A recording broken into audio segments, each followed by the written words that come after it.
अनन्य चिंतन कैसे होता है? जितनी भी वस्तु, व्यक्ति, स्थान जगत में है वो सब हमारे प्रभु बने हुए हैं, दूसरा कोई नहीं। आप अगर इसको अनन्य चिंतन समझते हो कि माला चलाना अनन्य चिंतन है, तो वो अनन्य चिंतन का एक अंग है। जैसे संपूर्ण शरीर है ना, तो शरीर का हाथ जैसे एक अंग है, ऐसे ही वो माला चलाना एक अंग है। उसे हम अनन्य चिंतन नहीं कर सकते। जैसे माला चल रहा है, हम बोल रहे हैं राधा राधा, लेकिन हमारा चिंतन अंदर से कहीं और चल रहा है, अभी वो अनन्य चिंतन नहीं हुआ। चिंतन एक अलग चीज है। जो अनन्य चिंतन वो सिद्धा, तभी हम कहे तो सिद्धों की स्थिति होती कि अनन्य चिंतन उनका चल रहा है, हमें चलाना होता है। तो हमें अनन्य चिंतन के लिए पहली बात लक्ष्य दृढ़ कि मुझे अनन्य चिंतन की स्थिति में पहुंचना है। दूसरी बात, जो भी दृश्य आ रहा है वो कोई व्यक्ति होगा, कोई वस्तु होगा, कोई स्थान होगा, कोई विषय होगा। जब आपका अन्य चिंतन हो रहा है तो यही सब होंगे ना। कोई स्थान का चिंतन हो रहा, किसी वस्तु का होगा, किसी व्यक्ति का होगा। उस समय आपको अनन्य चिंतन लक्ष्य होने के कारण स्मृति आ जाएगी कि संतों से और गुरुजनों से सुना कि हर वस्तु, व्यक्ति प्रभु बने हुए हैं। इसे अनन्य चिंतन। अच्छा, ये जो व्यक्ति अभी जिसके विषय हम सोच रहे थे, भले वो ऐसा है वैसा है, लेकिन है तो मूल में प्रभु ही। अभी अनन्य चिंतन शुरू हो गया। अच्छा, ये वृक्ष है, वृक्ष रूप में प्रभु ही, तो हमें दिखाई नहीं दे रही, लेकिन है तो प्रभु ही ना। तब उसका अनन्य चिंतन होता है। और जब अनन्य चिंतन होने लगता है तो समदर्शी महापुरुष कहा जाता है। विद्या विनय संपन्ने ब्राह्मणे गव्यस्तनी सुनीच सुपाके चा पंडिता समदर्शिना। विद्या से संपन्न ब्राह्मण में, विनयी पुरुषों में, कुत्ता में, हाथी में, चांडाल में, वो सब में अपने प्रीतम को देखता है। यही अनन्य चिंतन। अनन्य चिंतन और ये जो भजन के अंग हैं, इनमें थोड़ा अंतर है। अनन्य चिंतन में हो सकता है बाहरी कोई क्रिया आपको ना दिखाई दे, लेकिन वो उन्हीं में डूबा हुआ है, उन्हीं के चिंतन। सर्वानुवस्तुतया निरीक्ष स्वाराध्य बुद्धिर मम, सब जगह मेरा। इसके बिना अनन्य चिंतन नहीं हो सकता। आप अगर कोशिश करें तो 10 घंटा माला चला लें और सोचे कि अनन्य चिंतन होगा, तो धीरे धीरे अभ्यास में वो आएगा। पर अनन्य चिंतन इसी को कहते हैं कि हर वस्तु, व्यक्ति, स्थान जो हमारे चिंतन में आ रहा है, चिंतन में आ रहा है, क्रिया उसमें नहीं, चिंतन में आ रहा है, वो मेरे प्रभु ही है। सर्वान वस्तुतया निरीक्ष, इसे तत्व दृष्टि कहते हैं, इसे भगवत दृष्टि कहते हैं। बिना भगवत दृष्टि के अनन्य चिंतन हो ही नहीं सकता, क्योंकि हम जहां जहां अन्य माने हुए हैं उनका चिंतन हो रहा है। अब हमको उसको अनन्य चिंतन करना है कि ये भी प्रभु ही तो है। मान लो 1 घंटा हम किसी से बात करने में व्यतीत किए, एक बार भी प्रभु का स्मरण नहीं आया, लेकिन बाद में आया कि 1 घंटा जिससे बात कर रहे थे प्रभु ही तो थे उस रूप में। हमें सोचना होगा, और वही है, ऐसा नहीं कि कल्पना है, सत्य वस्तु वही है। त्रिकाल सत्य वस्तु है, सच्चिदानंद स्वरूप प्रभु ही अपने आप को इस रूप में विस्तार, तभी अनन्य चिंतन हो सकता है। चिद चिद लक्षणम सर्वम राधा कृष्णमयम जगत, सब जगह मेरा प्रभु ही है, तभी अनन्य चिंतन होता है। और दूसरी क्रियात्मक पद्धति के लिए मुख वर्णत हरिवंश, चित्त नाम हरिवंश, मन सुमिरन हरिवंश, यह जो कृपा हरिवंश की। मुख में हमारे जो गुरुदेव ने नाम दिया है वो बार बार रटना चाहिए। राधा वल्लभ श्री हरिवंश, राधा वल्लभ श्री हरिवंश, राधा वल्लभ श्री हरिवंश। और जो हमें ग्रंथ पढ़ने हैं, वाणी पढ़ने हैं, वो अपने आराध्य देव आचार्य के द्वारा जो स्थापित की हुई लीलाएं हैं, प्रिया प्रीतम की रची हुई लीलाएं, उन्हीं को। अब जैसे आदेश है कि भागवत और गीता, ये सिद्धांत पुष्ट करने के लिए अनिवार्य है, तो गीता है, भागवत है, और अपने जो प्रेम ग्रंथ हैं, इनका हम स्वाध्याय तो मुख वर्णत, नाम कीर्तन, नाम जप और वाणी जी का गायन, और जैसे भागवत है, गीता जिनका स्वाध्याय, ये हुआ मुख वर्णत हरिवंश। चित्त नाम हरिवंश रति।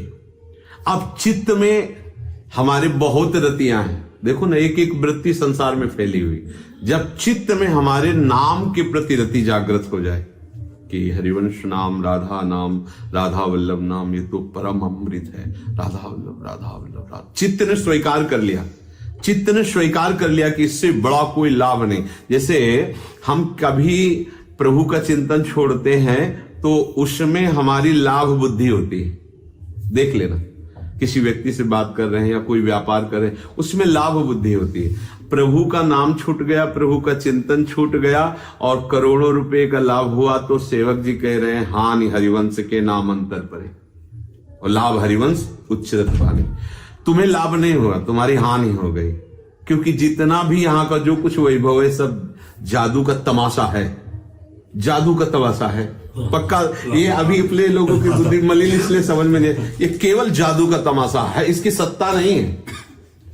बड़े बड़े महात्मा, बड़े बड़े दुरात्मा दोनों इस जगत में पैदा हुए, अपनी अपनी सब, एक भागवतिक वैभव प्रकाशित किया, एक दुष्टता का वैभव प्रकाशित किया, दोनों गायब हो गए। और दोनों रूपों में वही था, केवल एक ही, दूसरा था ही नहीं। बड़ा विचित्र खेल है, इसीलिए यह रात से रघुनाथ कर बेग ले जाने कोई, और जो जाने रघुपति कृपा सपने उन्मोह न हो।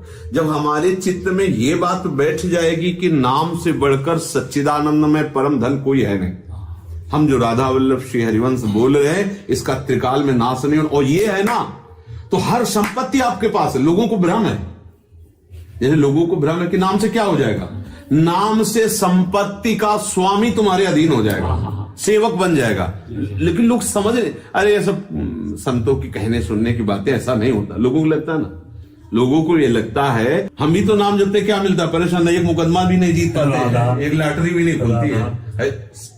संसार का चिंतन है, ये नाम वो वस्तु है कि तुम प्रभु को खरीद सकते हो। एक ही ऐसी वस्तु है जिसे खरीद सकते हो। जैसे स्वयं भाई जी और बड़े बड़े महापुरुषों ने कहा कि प्रभु श्री कृष्ण कहते हैं कि राधा नाम मेरा निश्चित किया हुआ मूल्य, कोई भी खरीद ले, राधा नाम जप करके कोई भी मुझे प्रभु खरीद गए, अनंत ब्रह्मांडों के स्वामी, तो ये संपत्ति तो हो ही गई ना हमारी। अपार संपत्ति छुपी हुई इसी नाम में, लोग समझते नहीं।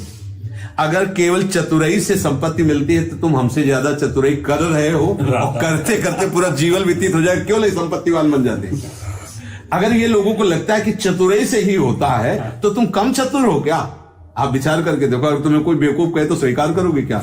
आप यही कहोगे 2 मिनट में तुम्हें बेच सकते, इतनी बुद्धि है, तो फिर आप वो संपत्ति क्यों नहीं ले लेते यदि चतुराई से ही आती है तो। और राधा राधा राधा राधा राधा, पर यहां महत्व नहीं होगा ना। अब राधा राधा शुरू किया, उसकी गाड़ी के एक्सीडेंट हो गया, तब ठीक मामला है नहीं। ये ऐसा जादू का खेल है, जो संभल गया वो संभल गया।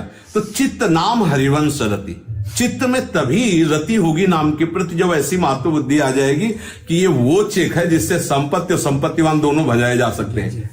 समझ आ रहा है? प्रभु और प्रभु का संपूर्ण वैभव उसके अधीन होता है, जिस जो नाम का धनी होता है। देखो बड़े बड़े संतों के सामने प्रभु ऐसे खड़े हुए हैं, बड़े बड़े संतों के चरित्र पढ़ के देखो, केवल कहानियां नहीं है, प्रभु ऐसे खड़े होते हैं कि आपने भजन बल से, आपने अपने प्रेम बल से मुझे अधीन कर लिया। प्रभु स्वयं प्रभु अजित को जीत लिया। अब देखो भक्तों के चरित्र पढ़ के देखो, कहीं वो चरण चापते दिखाई देते हैं, कभी नौकर बने हुए दिखाई देते हैं। और अपने जीवन में भी देख लो, आप भी अपने सब जीवन में देख लो, कितने भजन करने वाले हो और कैसा प्रभु आपको दुलार कर रहे हैं, कैसा उनके दुलार को। बोले प्रभु क्या दुलार कर रहे हैं, अभी आपकी दोनों आंखें ले ले तो सोचो थोड़ी देर की आपकी आंखें ना हो तो कैसा लगेगा। सोचो थोड़ी देर सोचो तो आपको कैसा लगे। प्रभु ने आपको आंखें दी, प्रभु ने आपको संपूर्ण स्वस्थ अंग दिए हैं, किस लिए दिए हैं? अपना काम बना लो। एक भी कुछ भी गड़बड़ हो जाए, कुछ हम कह रहे हैं दांत का कोना थोड़ा सा टेढ़ा हो जाए तो जबान कट जाएगी, मतलब कुछ भी आप देखो सर्वांग एकदम फिट बना करके भेजा है। अब कुछ कर्म ऐसे जिनके अनुसार रोग ग्रसित, क्योंकि जाना है मृत्यु लोक है। प्रभु की हमारे ऊपर बहुत कृपा है, बहुत दुलार है, पर हम समझ नहीं पा रहे। अगर हम नाम जप करें तो हमको ये बात समझ में आ जाएगी प्रभु की हमारे ऊपर बहुत कृपा है। और सच्ची मानना नाम रूपी संपत्ति है तो त्रिकाल में तुमसे बड़ा कोई धनी नहीं है। जरूर दिखाई देगा। नरसिंह मेहता जी 8-10 वही बाबा जी बैठे मजीरा बजा रहे, उनके रिश्तेदार बड़े थे। तो ये था कि इतना गरीब आदमी यदि हमारे यहाँ आएगा बाबा जी तो बेइज्जती हो जाएगी ना। वहां जहाँ बड़े अच्छे अच्छे पोशाक पहने हुए वहां बाबा जी जाए सब मांगने खाने वाले जैसे देते हुए लगेगा कौन है, बोले वो समधी है, रिश्तेदार है। अब तो बोले अब बिटिया घर में है और निमंत्रण नहीं देंगे तो उसको भी दुख लगेगा, तो निमंत्रण दे देते हैं, लेकिन वो आए ना ऐसी चाल चली जाए। तो बोले क्या किया है, बोले इतना लंबा पर्चा बना दो, बिटिया के घर निमंत्रण जा रहा तो वो लेकर वहां से आए, ऐसी वो आए उनके पास कुछ नहीं, इतना बड़ा पर्चा। जब नरसिंह जी ने देखा तो ठाकुर जी के सामने रख दिया। उनकी तो वही है, सब कोई जानता है कि ऊब गए उस नगर के संपत्ति लेने से, ऊब गए, वो नहीं घर वाले नहीं, नगर के वर्षा कर दी द्वारिकाधीश ने। उनके लिए कुछ पहाड़ है सोने के, 1 योजन का मतलब 4 कोस होता है। 4 लाख योजन का केवल एक पहाड़ है जिसका नाम सुमेरु है। 4 लाख योजन, किलो 2 किलो नहीं, कुंतल 2 कोस पहाड़ है, 4 लाख योजन, 1 योजन को मतलब 4 कोस, 1 कोस में 3 किलोमीटर, सोचो 4 लाख योजन। रत्नों की खान है ये भूमि, जैसे कोयला निकलता है ऐसे सोने की खान, चांदी की खान, ऐसे हीरे जवाहरात, ये सब परम संपत्तिवान वही हो जाता है जो भगवान। अच्छा, अब क्या है कि भगवत स्मृति में ऐसा रस मिलता है कि उसको ये सब घास फूस नजर आने लगता है, इधर उसका माथ ही नहीं रह जाता। अब महलों में रखो चाहे झोपड़ी में रखो, उनमें मगन रहता है, इन वस्तुओं में नहीं। तो हमारे हृदय में तभी नाम के प्रति रति होगी जब ये बात समझ में आ जाएगी कि नाम रूपी चेक हमारे पास है, सच्ची मानो। पर अभी क्या शुरुआत में ही ऐसी माया चाल चल देती कि उपासक को लगता है कि ये सब कहने सुनने की बातें, हम भी तो काफी दिनों से जप रहे लेकिन हमें तो कोई लाभ नहीं मिल रहा और परेशानियां बढ़ रही, ऐसा भी लग सकता है। क्योंकि माया जादूगरनी है, ये आपको इस बात पर विश्वास नहीं होने, अगर हो गया तो फिर आपको कोई परास्त नहीं कर सकता। ये कौन करवाता है? क्या चीज? ऐसा विश्वास कौन करवाता? ये इसीलिए कहा साधु समागम करे। अब जैसे आपसे हम बात कर रहे हैं तो प्रभु के शरणागत जन हैं और प्रभु के चरणों की खवासी करने वाले खास जन हैं, तो उनकी चाल बता रहे हैं। अब आप उस पर विश्वास कर लो तो आप आगे बढ़ जाओ। तभी कहा है कि बिना सत्संग के, बिना संतों के संग के ये मार्ग प्रकाशित ही नहीं होता। कोई सामर्थ्य तो है नहीं। तो बस बात मान ले इसी में है। अब जैसे आपने कहा बाबा, जवान बोली ना, तो अब हम बोले राधा, बस यही बात है। और इतनी सामर्थ्य तो है ही है, जब हम बोल रहे हैं तो बोलने की बस राधा राधा हम बोले। जब हम चलने की सामर्थ्य तो सतमार्ग में चले, और जब कोई सामर्थ्य नहीं तो गोदी में ले जाएंगे, ऐसे बैठे। बिल्कुल हो जाने से ही ये बात बनती है। अब होने में जो परेशानी होती है वो मायाकृत रची हुई होती है। इसके लिए हमें चाहिए थोड़ा गाइड करने वाला। अगर सत्संग नहीं है तो फिर बात नहीं बनेगी, फिर तो ऐसी माया है कि आपको समझे में नहीं आएगा और लगेगा सब नाटक है यार, नौटंकी है, कुछ नहीं। हमने भी करके देखा है, सब करके कितने लोग ऐसे हैं जो कहते हम इतने वर्षों से ये सब कुछ नहीं, तुम्हारी समझ में नहीं आ रहा है, तुम्हें भ्रम पैदा हो गया। एक बार भी लिया हुआ राधा नाम तुम्हारा मंगल करके ही छोड़ेगा, तुम्हारा अमंगल नहीं होने देगा। पर विश्वास तो चित्त नाम हरिवंश रति, मन सुमिरन हरिवंश, यह जो कृपा हरिवंश की। फिर जो महापरम धन है आचार्य, आचार्य की वाणी, आचार्य प्रदत्त मंत्र और नाम, बस मन इसी का सुमिरन करने लगे, फिर बात बन जाएगी। फिर सब जीवन सो प्रीति, आप जिधर देखोगे लगेगा मेरा प्रीतम ही स्वरूप में मेरे समीप आया। सब जीवन सो प्रीति, लेकिन रीति निभाता अपनी, पर किसी से कुछ लेने की चाह नहीं होनी चाहिए।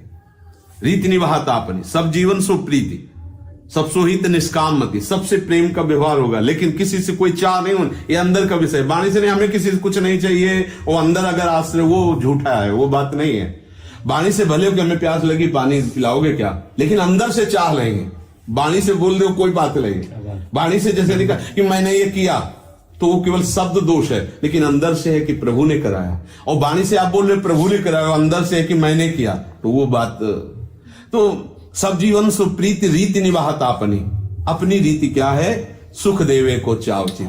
वाणी से, शरीर से, कर्म के द्वारा जो भी चेष्टाएं होती है, प्रभु प्रसन्न हो और जो भी हमारे समीप है इन सबको लगे कि आज मैं किसी से मिल के आया हूं, हृदय शीतल हो, उनको सुख की प्राप्ति हो, उन्हें ऐसे सुख की प्राप्ति हो जिसका कभी नाश न हो। ये हमारी उपासना का स्वरूप है।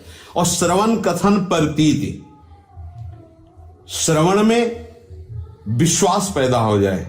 ये कृपा, ये जो कृपा हरिवंश की, ये आचार्य चरणों की कृपा, आराध्य देव की कृपा का स्वरूप क्या है कि जो हम संतों की वाणी में सुन रहे हैं ऐसे विश्वास हो जाए, जैसा बोल रहे हैं ऐसा बिल्कुल ठीक है, यही ठीक है और यही परम सत्य है। पर विश्वास होना बड़ा कठिन होता है। अगर विश्वास हो जाए तो नाम छोड़ नहीं सकते आप। अभी आपको 10 करोड़ की चेक, अब आप बोलो कई मिनट भूलोगे, कहां बोलोगे, जहां भी होगे तो आपका एक हाथ केवल वहीं रहेगा। अगर दोनों हाथ भी जोड़ने तो आप ऐसी कला से रहेंगे कि वहां तक कोई पहुंच ना पावे और उसको सुरक्षित, उसका बराबर चिंतन और सेफ्टी दोनों चलेगी ना। ऐसे ही अगर ये जो हम चर्चा करें तुम्हारी मातृ बुद्धि हो जाए कि परम धन राधा वल्लभ नाम, ओहो इतनी बड़ी की नाच पड़ी मीरा जी पायो मैंने राम रतन धन, नाच नाच के कह रहे वस्तु अमोलक दी मेरे सतगुरु, अमोलक वस्तु दे दी। फिर का छूटना होता है क्या? नहीं, वो अंदर ही अंदर फीस का रंग जब चढ़ता है तत् छिन छिन रुदन करंत छिन गावत आनंद भरे छिन छिन हार हसंत, यह जो कृपा हरिवंश की। तो हम अपने आराध्य देव की प्राप्ति के लिए आचार्य गुरुदेव की वाणी पर विश्वास करके उनके द्वारा बताए हुए उपासना मार्ग पर चलें तो अनन्य चिंतन बहुत काल तक करने के बाद ऐसा अनुभव होगा कि हमारा गुरु कृपा से अनन्य चिंतन चल रहा है। अनन्य चिंतन मतलब सिद्धावस्था है, जिसका तन्मया अनन्य चिंतन चल रहा है वो तो सिद्ध पुरुष है। पर अभ्यास के द्वारा अनन्य चिंतन तक पहुंचा जा सकता है। अभ्यास गुरु कृपा, इष्ट कृपा, आचार्य कृपा से ही हमें प्राप्त होता है कि आप नाम जप कीजिए, आप वाणी पाठ कीजिए, आप ऐसा जड़ चैतन्य में अपने प्रभु का चिंतन कीजिए, आप ऐसे रहिए, जो उपदेश होते हैं उसके अनुसार चला जाए तो अनन्य चिंतन